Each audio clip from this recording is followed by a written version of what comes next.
Deputy incharge DM&HO Bichkunda నిన్న న్యూస్లో publish అయింది. అలాగే ఇన్ఫర్మేషన్ వచ్చింది. That is a related harassment to female staff in Birkur PHC against the medical officer. So దానికోసం మనం ఎంక్వైరీ వచ్చాము.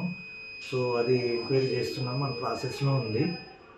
సో అది ఎంతవరకు నిజము ఏమైంది అనేది ఇంకా తెలియాల్సి ఉంది. స్టాఫ్తో అందరితో ఎంక్వైరీ అయినాక మేము ఏం యాక్షన్ తీసుకున్నాము, ఏం జరిగింది అనేది మీకు నోటీస్ చేస్తాము, మీకు ఇన్ఫర్మేషన్ ఇస్తాము. Thank you.